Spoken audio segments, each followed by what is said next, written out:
Vous savez tous que les footballeurs perçoivent un salaire un poil démesuré. Mais cela devient encore plus indécent lorsque certains joueurs se révèlent être de véritables flops pour leur équipe. Car le football est une exception dans le monde du travail. En effet, une fois le contrat signé, le club ne peut pas licencier son joueur pour cause de rendement insuffisant. Il doit donc le payer jusqu'à la fin du bail, et ce, même s'il ne participe à aucun match. Le 10e homme de ce top est un footballeur bien connu des joueurs FIFA, particulièrement pour sa lenteur incroyable. Mais en plus d'être lent aussi dans la vraie vie, Mertesacker n'a été cette saison aligné qu'à 5 reprises en première ligue et a perçu un salaire.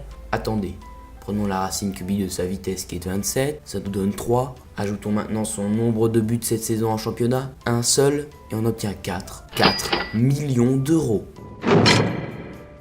Le 9e, on ne lui dit pas bravo. Extrêmement décevant avec Manchester City la saison dernière, il n'aura joué cette année que 7 petits matchs et touché la somme de 4,7 millions d'euros. À titre informatif, le gardien titulaire Ederson touche lui 3,7 millions d'euros. Pour le coup, on appelle ça un flop.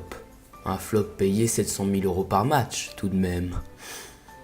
Michael Carrick, 8e de ce top, aura été payé exactement le même salaire pour la dernière saison de sa carrière avec Man U, mais n'a lui joué qu'un seul match avec son club en première ligue. Un dernier match payé la coquette somme de 4,7 millions d'euros. Oui, vous avez bien entendu. Un joueur payé 5,2 millions d'euros à rien foutre, ça existe? Eh bien oui, c'est le cas de Santi Cazorla avec Arsenal. Oh, je suis médisant. Il avait gravement été blessé 618 jours jusqu'au mois de juin dernier. Bon, à vrai dire, même profondément meurtri, j'aimerais quand même bien être à sa place. Les deux joueurs qui suivent étaient sous contrat avec le PSG en 2017-2018. Vous voyez certainement de qui je parle. Le premier se nomme Rezé Rodriguez, ou plus simplement Rezé. Cette année, celui-ci a eu tout le loisir de peaufiner son album de rap, puisqu'il n'a participé qu'à 13 bouts de match en prêt avec Stoke City, et s'est offert un unique but. Je crois qu'on peut maintenant dire que ce goal est estimé à la hauteur de son salaire annuel, soit 5,5 millions. Le second est un certain Hatem Ben Arfa, lui qui a totalement disparu de la circulation depuis le 6 avril 2017. Bon, il est grand temps de lancer un alerte enlèvement si ça continue. Les grandes vacances du joueur, presque tout frais payé en Île-de-France, lui auront permis d'amasser en une année pas moins de 6 millions d'euros. On rentre maintenant dans la dimension supérieure des salaires des joueurs censés être les tout meilleurs en Europe. 7 millions d'euros pour un joueur comme Danny Drinkwater? Bah, comment ça on n'en a pas entendu parler cette saison? Oui, le crack de Leicester n'a pas encore réussi à s'imposer dans le milieu de terrain de Chelsea. Mais ça ne saurait tarder. Du moins, on l'espère pour lui.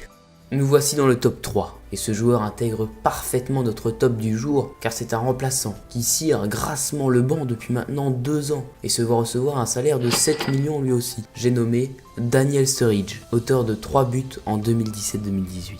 Encore une fois, juste pour comparer bien sûr, le buteur titulaire Roberto Firmino, 29 buts quant à lui, coûte à peine 5,9 millions d'euros par an à Liverpool. Tout va bien.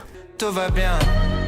On arrive bientôt à la fin du classement, le top 2. Et sans suspense, c'est Yaya Touré et ses 11 millions annuels. Après être parti au clash avec l'entraîneur de City, Pep Guardiola, il a quasi totalement été écarté des terrains. S'il suffisait d'insulter son patron pour être rémunéré sans travailler, ah ils en ont de la chance ces footballeurs.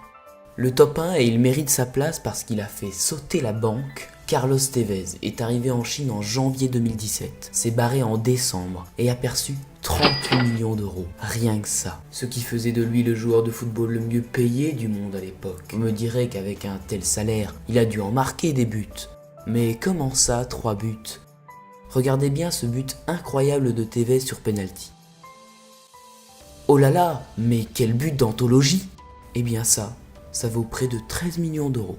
Oh oui. Et voilà, on arrive déjà à la fin de ce top. Si ça vous a plu, n'hésitez pas à laisser un petit pouce bleu, à vous abonner évidemment. Mais surtout, balancez-moi dans les commentaires les joueurs que j'ai oubliés, parce que j'ai dû en oublier plein. Et proposez-moi aussi les tops qui vous feraient plaisir, je les réaliserai. C'était Maximus pour YouTube, et bonne journée, bonne soirée.